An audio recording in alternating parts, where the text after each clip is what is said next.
Bore da, croeso I bawb. Mae rhai cyfarfodiadau yn taflen. Yn arbennig heno, mae'n am myfyrdod yn y Mans am 6:30, cyfle I gael trafodaeth a pethau felly efo Dylan, efo criw o'r capeli ym Mhorthcawl a Pen-y-bont hefyd. Dydd Mawrth, bore coffi ar Zoom, noson quiz, nos iau, ac yn arbennig, cyfarfod pwysig dydd iau 20 mis Ionawr am sefyllfa ym Palestine ac Israel hefyd. Cyfarfod sy'n edrych yn diddorol dros ben yma yn y Tabernacl. Ac mae astudiaeth Beiblaidd yn dechrau unwaith eto bore dydd Mawrth hefyd ym Mhorthcawl. Llawer o bethau, noson gemau bwrdd hefyd. Ac ar ôl y gwasanaeth, mae rhai ohonyn ni yn mynd I gael panad yn Cofsta, ac os ydych chi eisiau dod, dewch. A diolch I Dylan I arwain yr Oedfa. A rwan y casgliad. Bore da. Gobeithio bod chi gyd yn iawn. Yn hyfryd iawn eich gweld chi I gyd. Croeso I chi. And a special welcome as well to you, Lake. Mae Lake yn fan hyn. Lake is Richard and Felicity's grandchild. And he's been spending the weekend here in Bridgend. Probably you won't understand every single word of the service, but there is a very warm welcome here to you always. Croeso. Gadwch I ni droi at yn hemyn gyntaf, sef Emyr Rhif 92, os gwelwch yn dda. Emyr Rhif 92. Tad tragwyddoldeb, plygaf ger dyfron, ceisiaf dy bendith, ddechrau'r flwyddyn hon. Trwy blygion tywych ei dyfodol hi, arweinydd anffeiledig, arwain fi. Ac yn y blaen, Emyr Rhif 92.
Daw'r darlleniad bore yma o Mathew pennod 3 ac adnodau 13 i 17. Bedydd Iesu. Yna, daeth Iesu o Galilea i'r Iordonen at Ioan i'w fydyddio ganddo. Ceisiodd Ioan ei rwystro gan ddweud, "Mae fi sydd ag angen fy mydyddio gen i ti, ac a wyt ti yn dod ata fi?" Meddai Iesu wrtho, "Gad i mi ddod yn awr, oherwydd fel hyn am ein weddus i ni gyflawni popeth am y cyfiawnder yn ei ofyn." Yna, gadodd Ioan iddo ddod. Bydyddiwyd Iesu, ac yna, pan gododd allan o'r dŵr, dyma'r nefoedd yn agor iddo, a gwelodd ysbryd Duw yn disgyn fel colomen ac yn dod arno. A dyma lais o'r nefoedd yn dweud, "Hwn yw fy mab, yr anwylyd. Ynddo ef yr wyf yn ymhyfrydu."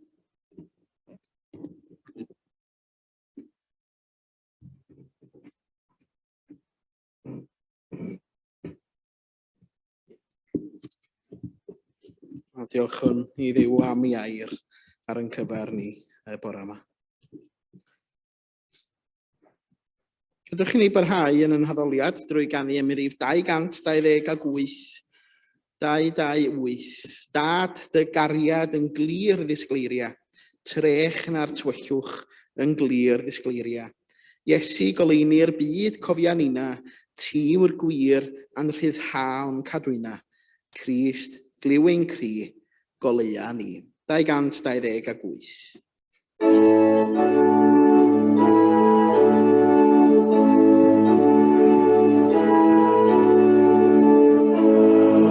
Gariad yn glir ddisgleiria, trech na'r tywyllwch yn glir ddisgleiria. Si goleini'r byd cofia ninau, ti yw'n glir a'n rhyddhawn cadwynau.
Ni fydd rhaid i mi guddio fwyneb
Gadewch i ni droi at yr arglwydd mewn gweddi.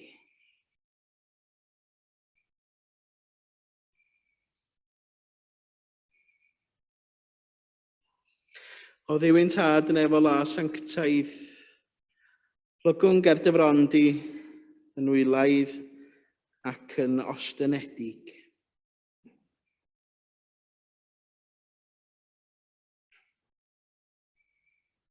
Yn dod o dy flaen di arglwydd oherwydd mae ti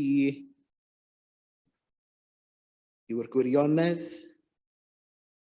mae ti yw ein gobaith, mae ti yw cariad.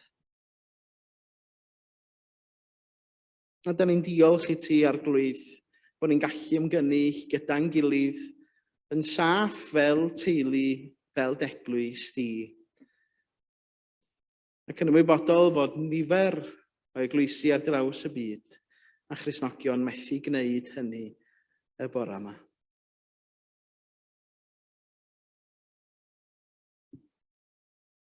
Arglwydd, da ni'n diolch i ti am y gair, am yn hatgoffa ni o fedydd Iesu Grist. Yr arglwydd Iesu yn ymroi yn llwyr i wasanaeth y deyrnas. Yn ifydd i'w dad. Ac yr un ffordd arglwydd, rwyt ti'n gofyn i ni fod yn ifydd i ti. I ddod ger dyfron di, i ddilyn di. Nid yn unig i gredu, nid yn unig i ddatgan ffydd ath gyffesu'n arglwydd, ond i ddilyn ble bynnag o'r ti yn yn harwain ni. Ar gychwyn blwyddyn newydd fel hyn, ia, dilyn ti arglwydd, dy ddilyn di, ac awn ni ddim gam o'i le. Helpa ni, ar gychwyn blwyddyn, i dy ddilyn di'n frwdfrydig, yn ffyddlon, yn ymroddedig, gan weld ble rwyt yn gweithio ac yn aros yn agos. Helpa ni ddilyn yn ôl dy droed di, yn ceisio llwybr cariad a derbyn ffordd aberth. Cariad na all neb ei symud, cariad sydd yn ddi-gyfnewid, cariad perffaith yw dy gariad di, hwn yw'r cariad gydiodd yno fi.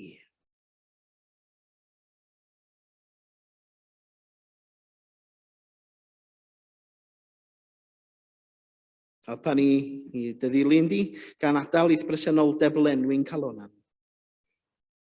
ac ymddiried ynot yn llwyr.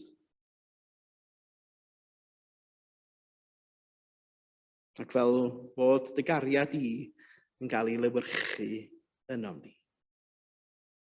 Oherwydd arglwydd pan mae'r ti yn meddiannu ni, pan mae dy gariad di yn meddiannu ni, mi'r da ni'na hefyd yn gallu caru eraill. Car dy gymydog fel ti dy hun, medda'r arglwydd Iesu Grist wrthyn ni.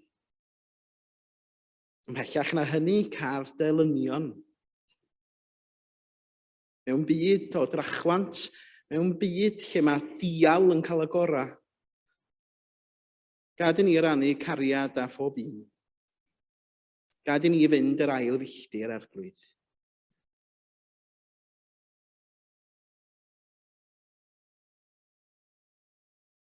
Arglwydd, ymdywelwn am ychydig eiliadau rwan i gyflwyno yn gweddiau personol i ti. Gweddiau hynny sydd ar yn calona a'n meddyliau.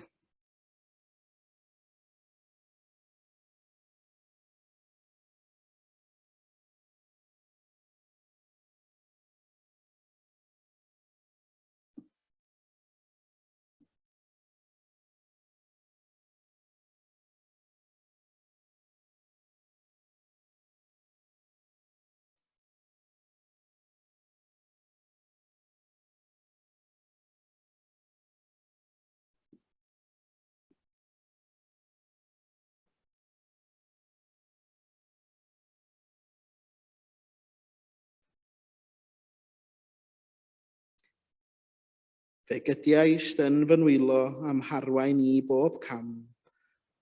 Fe mdeliaist I yn dyner, fe amddiffyn rhag pob nam. Ti fy nerth a thi fy nghryfder, yn fy mywyd ti roes lawnder. Cyffyrddaist yn fy nghalon gareg I, yn fy nghalon gareg I. Roedd yw'n tad cliwyn gweddi ni felly. Gan y bod ni'n gofyn hyn oll yn enwa cynheiddiant yn harglwydd Iesu Grist, yn dysgodd I weddio I ddweud gyda'n gilydd.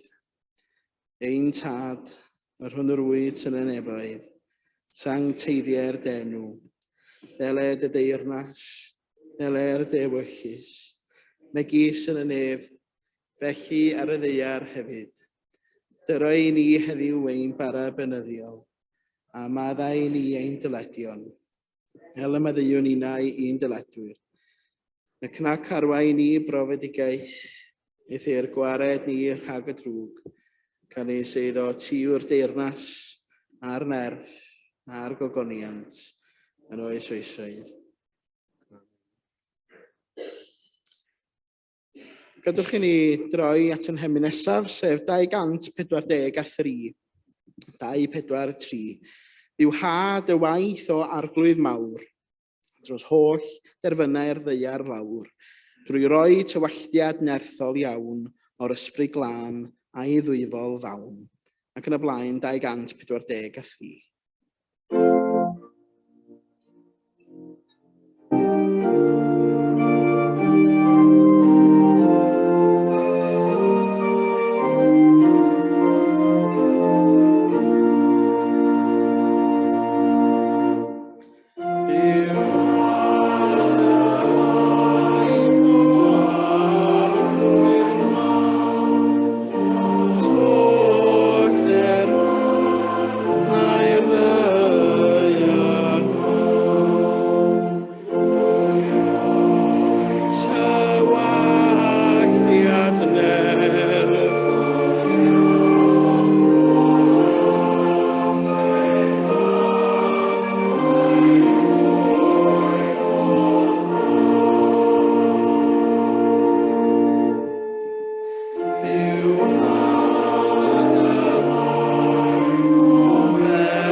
Mae cyfnod wedi'r Nadolig I Gristnogion yn gyfnod eitha tawel. Tan ddawr grawys a y Pasg wrth gwrs. Ac dwi'n gwybod faint o dwi'n methu siarad bod yma. Faint o wledda nathach chi dros y Nadolig. Mi ges i 2 gini-odolig ar ddiwrnodolig. Mae rai fi gyfadda. Mae'n rhan o groeso bobl. Nes i weld un person a waith i tista ddim. Ond mi nes i'r un peth flwyddyn dwytha hefyd. Neu mae'r Oedfa Nadolig, canu carola. Mae'n gyfnod prysur dros gyfnod y Nadolig yn llenwi pob eiliad sydd ganon ni'n dydy.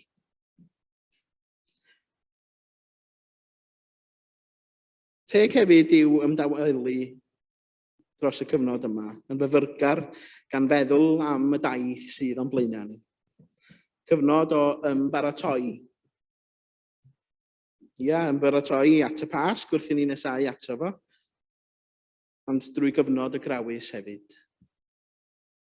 Heddiw, da ni yn edrych ar ddarlleniad cyfarwydd iawn i ni gyd, sef Bedyr Iesu. Ac mae Bedyr Iesu,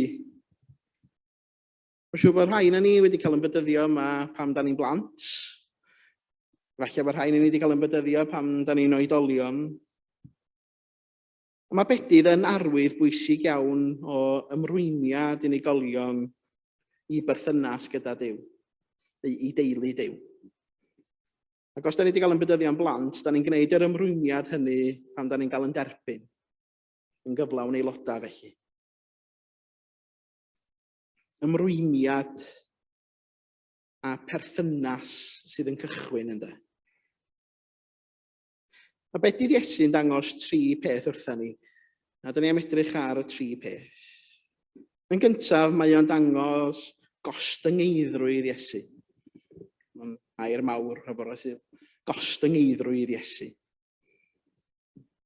Humility of Jesus ynddo. Mae'r darlleniad yn deud hyn wrthyn ni. Bryd hynny daeth Iesu o Galilea at afon Iorddonen i gael ei fedyddio gan Iowan. Ond ceisiodd Iowan i rwystro a meddai wrtho, fi ddyle gael fy medyddio gen ti, meddai. Pam wyt ti'n dod ata fi? Atebodd Iesu, gwna be dwi'n ei ofyn. Dyma sy'n iawn. Rhywbeth sy'n dal fy sylw o hyd pan da ni'n edrych ar y darlleniad yma ydy ymatab Iowan Fedyddiwr ynde. Ymatab Iowan Fedyddiwr. A gallen ni ddim sôn mewn gwirionedd am Bedyr Iesu heb ddod ar dyn eccentric yma i mewn i'r darlun. Dyma un oedd wedi bod yn bedyddio, pobl yn gofyn iddyn nhw edifarhau a throi oddi wrth bechod. Un oedd yn paratoi y ffordd i'r arglwydd. Ac yna mae Iesu yn gofyn iddo fo i fedyddio fo. Un oedd yn ddifau, un oedd ei mangan edifarhau. Medda, Iowan, dwi ddim digon da i ddatod carau sandalaf o hyd yn oed. Byddwisiodd Iesu i gael ei fedyddio fel yr da ni yn cael yn bedyddio. I blygu ger bron Duw yn barod i wasanaethu. Be di gwrthwyneb i fod yn ostyngedig? Opposite of humble. Dangos eich hun efallai? Ie. Dwi'n cofio pan o'n i'n ngholeg y Drindod. Ac oedd y drydydd flwyddyn, pan o'n i'n y flwyddyn gyntaf, yn gwneud perfformiad Shakespeare. Pwy sydd wedi perfformio Shakespeare? Have you performed Shakespeare in school, Luke? Yes. Do you like Shakespeare? Yes. I had to perform Shakespeare in college in Carmarthen. Ac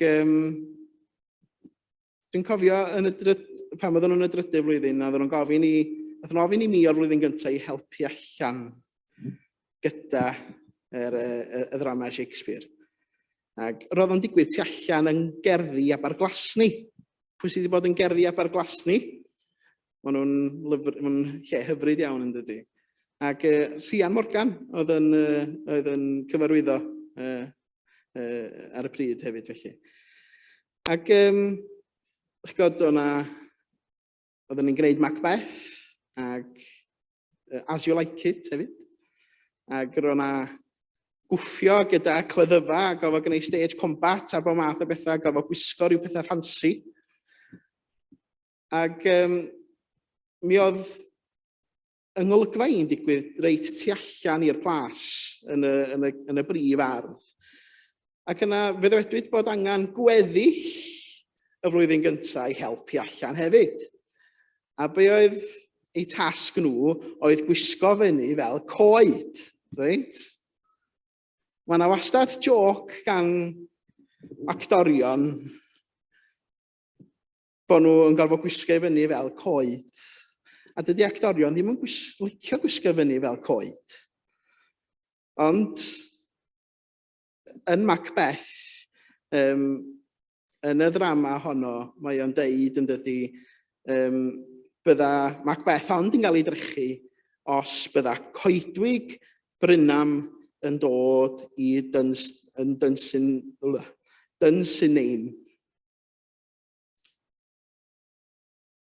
Doedd nifer fawr o'r flwyddyn gyntaf ddim yn hapus yn y lle cyntaf bod nhw'n gofod gwisgo fyny fel coed, ac oedd rhaid iddyn nhw guddio yn y coed hefyd tan yr olygfa ola un. A dwi'n cofio pam o'n i'n gwneud yr olygfa tu allan i'r blas ac yn mynd drwy'r mosiwn efo'r cleddyf ac yn actio rhan o Macbeth. Be welis i tu ôl i'r gynulleidfa oedd rhyw friga bach yn mynd ar hyd fel yna.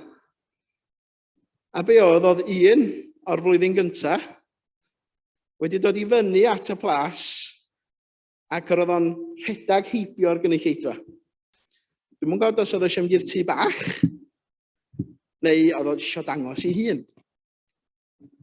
Ond fe welodd rhai o'r gynulleidfa y person yma. Ac wrth gwrs, wrth weld y person yma, roedd y gynulleidfa'n ymatab wedyn i'r hyn oedd yn digwydd tu ôl iddyn nhw. Ac wrth gwrs yn colli rhai pethau oedd yn digwydd ar y brif lwyfan. Nes i ofyn i'r person wedyn, pam ddys ti fyny? Ddys ti fyny rhy gynnar, medda fo. Ac wrth gwrs, yn amlwg wedi pwdu oedd o, herwydd bod yn gofod yn goedan. Wel, os oedd rhaid iddyn nhw weld fi fel coedan unwaith, gyda nhw weld fi ddwywaith, medda fo. Yn amlwg, y person yma wedi pwdu, ynde, ond isio dangos ei hun. Nid un i ddangos ei hun oedd Iesu, nid un i ddeud, dyma fi. Nid i ddwyn y centre stage a dweud edrychwch arna i. Ond un aeth i'r groes ar o'n rhannu, un oedd yn estynedig oedd yn plygu ger yn broni hefyd. Filipiaid 2, ond dewisiodd roi ei hun yn llwyr i wasanaethu eraill a gwneud ei hun yn geithwas a dod ata ni fel person dynol. Roedd yn amlwg i bawb ei fod yn ddyn, yna dioraddio ei hun fwy fyth a bod yn ufudd hyd yn oed i farw, drwy gael ei ddienyddio ar y groes. A beth dydd Iesu hefyd yn deitha ni am esiampl Iesu. Esiampl Iesu. Yr esiampl o fod yn ufudd. Roedd dyna nath Iesu wrth iddo ddod i gael ei fydyddio. Ufudd hau i alwad Duw ynde. Fe arddangosodd Iesu Grist ufuddod perffaith i ewyllus Duw ei dad. Ac roedd yn ystyried i ansrydedd yn fawr felly. Fe nath o ymddangos i gyflawni'r gwaith a benododd ei dad iddo fo. A fe nath o hynny hyd roi ei fywyd trwston ni felly. Mae Ioan 17:4 yn dweud, rwyf wedi gogoneddu di ar y ddaear. Rwyf wedi gorffan y gwaith a roddau ysdim i wneud. Roedd ei fuddod yn siriol, yn gyson, ac roedd o bob amser yn gwneud pethau hynny oedd yn bodloni ei dad. pan da ni'n cysidro'n galwad ni fel Cristnogion, a da ni yn ufudd i'n tad. Da ni'n ufudd i alwad Crist. Y geiriau oedd Iesu yn ei ddeud yn yr ardd yn Getsemane ac yn sawl lle arall hefyd ydy nid dy fewyllus i, ond gwneler dy ewyllus di. Da ni'n deud hynny, wrth gwrs, yn weddi'r arglwydd hefyd yn dydyn. Nid yn ewyllus i, ond ewyllus di. Beth wyt ti am i ni wneud? Mae cyntaf Pedr 2:21 yn deud wrthyn ni. Os ydych chi'n fodlon dioddef eich bod chi wedi gwneud y peth iawn, mae hynny'n plesio Duw. Dyna mae Duw wedi'ch galw chi wneud. Ar y siampl i chi ei dilyn ydy'r Meseia yn dioddef yn eich lle chi. Ac yna awdurdod Iesu. Beth sy'n dod i'ch meddwl chi pan ydych chi'n meddwl am awdurdod? What do you think about when you think about authority? Boss? Yeah? Right. Be arall? Pwysigrwydd? Oes rhai unigolion yn dod i'ch meddwl chi? Oes?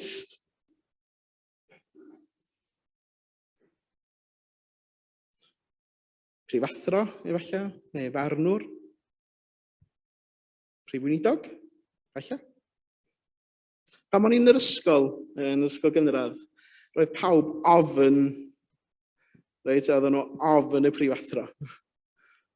Dych chi wedi bod ofyn prifathro o blaen? Mae yna rhai prifathrawon yma, mae'n deud gormod, reit? Ond na, oedd bobl ofyn Mr O, rhag ond bych chi'n nabod o, Mr O. Unrhyw drygioni, reit? Unrhyw drachwant ac roedd ni o flaen i'r esgo yn y stafell y prifathro. Ac roedd plant wirioneddol yn crynu mewn ofn wrth i'r prifathro weiddi arnyn nhw felly ynde. Ac yn dysgyblu ni. Ond mi roeddwn ni hefyd yn ei weld o fel un, oedd ganddo fo awdurdod, llwyr yn yr ysgol honno, ond yr ochr arall i'r geiniog, roedd o'n brifathro caredig, anwyl, calonogol, ac yn un oedd wirioneddol yn mynd allan o'i ffordd i wneud i chi lwyddo. Y ddwy ochr i geiniog, ffordd ydych chi'n defnyddio eich awdurdod ydy ond. Da ni'n gweld awdurdod Iesu'n fan hyn yn y bedydd. Yn afon yr Iorddonen, da ni'n gweld diwdod Iesu fel mab Duw. A daeth yr ysbryd glân lawr arno ar ffurf Colomyn, a clywed llais Duw yn dweud, mae Iesu yw fy mab. Ynddo ef yr wyf yn anrhydeddu.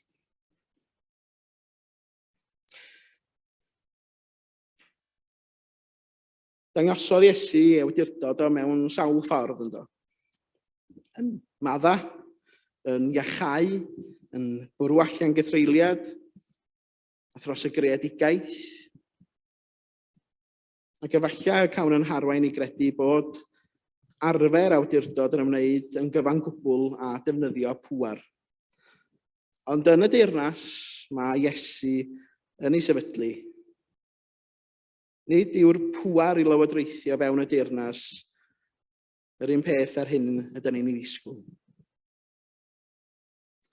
Yn Mathew 20, da ni'n cael hanes Iago ac Iowan ynghyd â'i mam, yn dod at Iesu ac yn gofyn os geith nhw le yn Nheyrnas Newydd. Geith nhw awdurdod yn Nheyrnas Newydd. Bod nhw'n cael ei anrhydeddu felly. A nid oedd hyn yn mynd lawr yn dda iawn gyda'r disgyblion eraill. Ac felly cafodd Iesu sgwrs gyda nhw am awdurdod y deyrnas.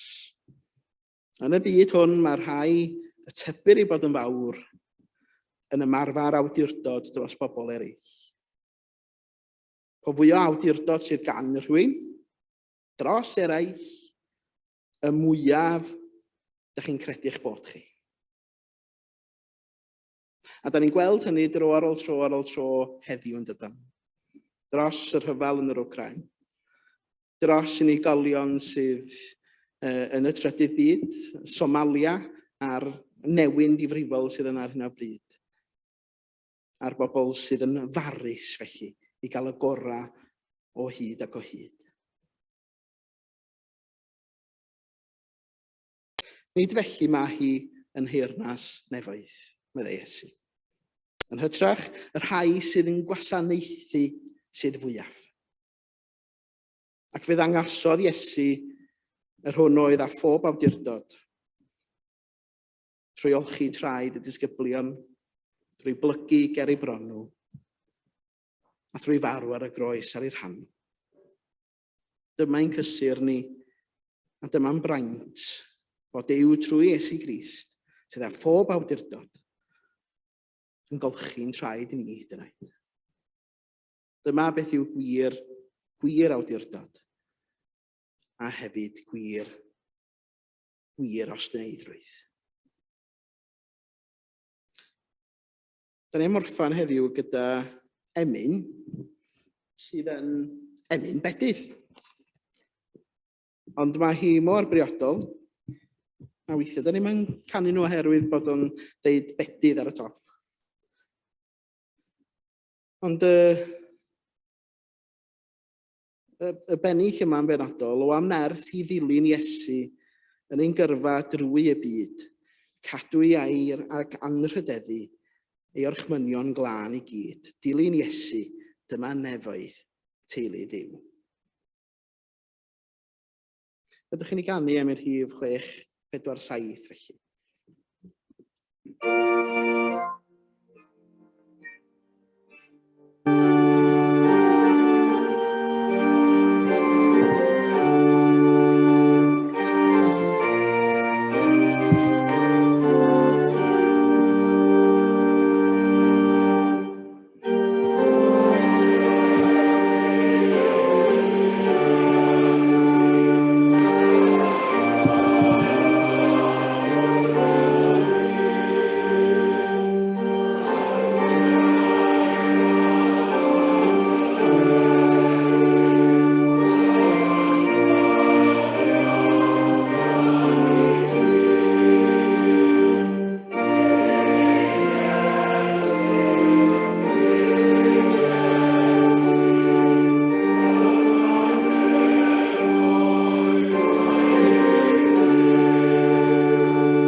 A gras yn harglwydd Iesu Grist a chariad Duw, a chymdeithas yr ysbryd glân a fydd y gyda chi oll. Amen.